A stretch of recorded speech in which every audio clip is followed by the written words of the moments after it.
Hi mga ka-low carb! Let me share with you itong low carb version ko ng meatballs with creamy mushroom sauce. Madali lang siyang gawin and budget friendly depende sa dami ng gagawin nyo. Ang sarap at ang creamy nga talaga ng pagkakagawa ko. Kitang-kita nyo naman. So let's start. Kailangan natin dito ng giniling, pork or beef pwede nyong gamitin. Ang meron kami dito is ground pork. In-order ko lang yan dito sa Talipapa malapit sa amin. Half kilo pala yung ginamit ko dito. After mahugasan ng ground pork, dahil tinatamad akong mag-mince ng mga ilalagay ko, gamit ako dito ng food processor. Garlic and onions lang yung ilalagay ko dito. Yung iba nag-add pa ng carrots. Dahil in moderation ang carrots, hindi na ako naglagay. Don't worry, pwede nyo pa rin tong gawin kahit wala kayong food processor. Pinuhin lang yung pagkakaslice ng onion and garlic.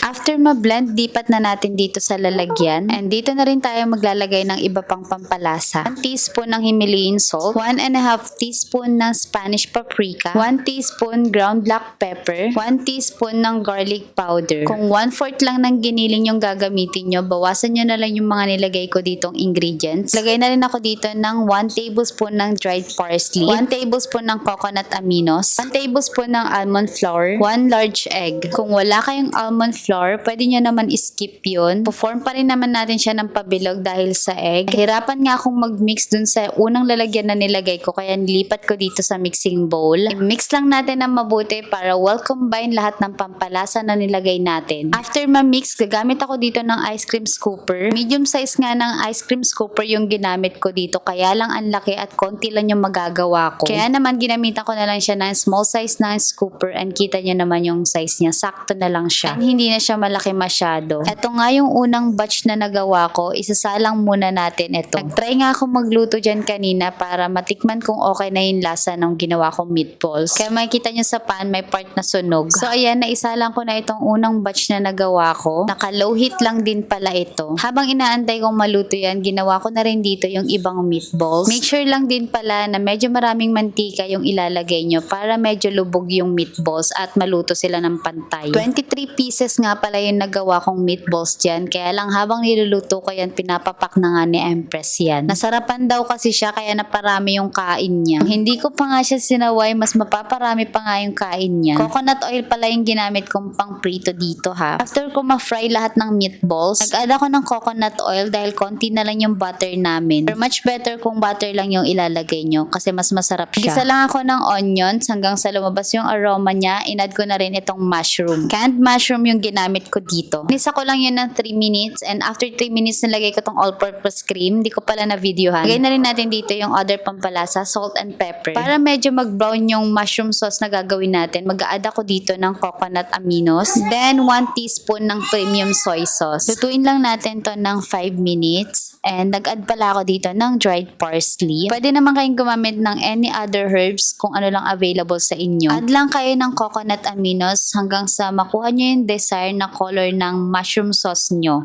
Kung gusto nyo ng mas lighter or kung gusto nyo naman ng mas darker. Depende na po yun sa inyo. Ito na pala yung mga meatballs na nagawa ko. Ilalagay na natin yan dito sa ating mushroom sauce. Yung mushroom sauce na ginawa ko dito is for me is okay na siya. Actually, malapot na yung sauce niya mga mare. Pero kung gusto nyo pa siyang mas malapot, mag-add kayo dito ng xanthan gum. Yan yung xanthan gum. Yan din kasi yung alternative na cornstarch sa low carb. Mag-dissolve lang kayo ng kalahating kutsara sa hot water. Then, add nyo siya dito sa mushroom sauce nyo. Kung ayaw nyo naman ng super lapot, add lang kayo yan ng water. Pero yung ginawa ko dito is sakto na lang siya. Ayan, oh. Grabe, no? Super creamy and super sarap talaga yan, mga mare. Kaya, sana matry nyo din. And super nakakabusog din talaga siya. Pinort na lang ko lang yan ng boiled egg and cucumber. So, yun lang. Thank you for watching and stay healthy, stay low carb. Bye! Mwah!